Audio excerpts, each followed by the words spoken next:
Mexico's president has received a list of U.S. products which could be slapped with retaliatory tariffs.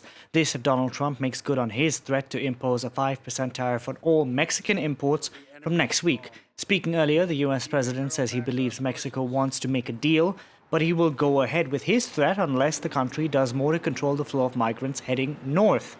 For more on this story, we can go across to Washington, D.C. and speak to Pedro Da Costa, Director of Communications at the Economic Policy Institute. Thank you very much for joining us here on France 24.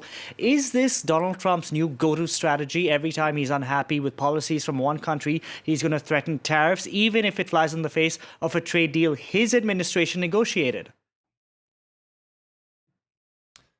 Well, I like to joke that when people like to attribute some kind of grand strategy to the Trump administration, I really like to dismiss that idea. And so I like to say that if Donald Trump gets it right, he's probably making a mistake. And so in this case, I think this is a case of him really overplaying what is a fairly strong hand for the United States. Because, I don't know, it's impossible to get into the man's mind. I don't know what prompted him to do this, if it was Stephen Miller wanting to ramp up anti-immigration rhetoric in advance of next year's election. But as you pointed out, first of all, let me point out the sort of the moronic nature of the president's comments, for lack of a better term, because he says, I think Mexico wants a deal. Well, he's just come to a deal with Mexico. So that makes no logical sense at all. And then, as you pointed out, I think the reason he overplayed his hand is that by going after Mexico in this way, where he's asking for something that Mexico can't give, he's actually lost trust with all of the rest of potential U.S. trading partners. So he's really shot himself in the foot with this one.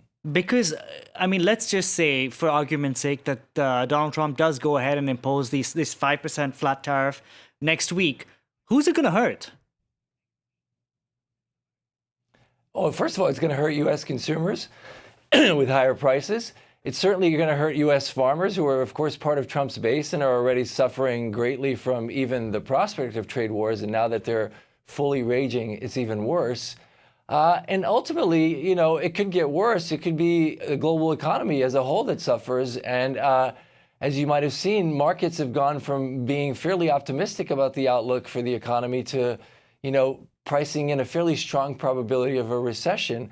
And I think one of the reasons for that is what this latest kind of completely off-the-wall move by Donald Trump led markets to sort of come off their own self-delusion that there would be a rapid solution to this trade war, and to actually start to think that maybe this trade war is going to be a matter of years and not months, and perhaps even outlast Donald Trump's own presidency.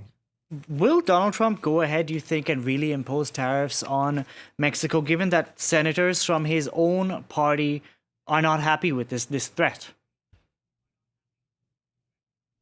I really do not know. I can't make that prediction, but what I can say is, as you point out, that Republican opposition, the fact that it's been so poorly received in global financial markets, and that it's scaring so many people, leads me to believe that, and the fact that Trump is a reality TV president who loves to pull victory from the jaws of some kind of defeat that he had engineered, he may, have some last minute, pretend deal with Mexico that gets him back to the table with NAFTA negotiations. But in a sense, the damage is done, right? Because what confidence does it instill in the sort of on the ground trade negotiators and the legislators who are supposed to ratify the deal, that he's not going to change his mind in a couple days and go back to it? So it really drives home the point of just how volatile a presidency via tweeting can be.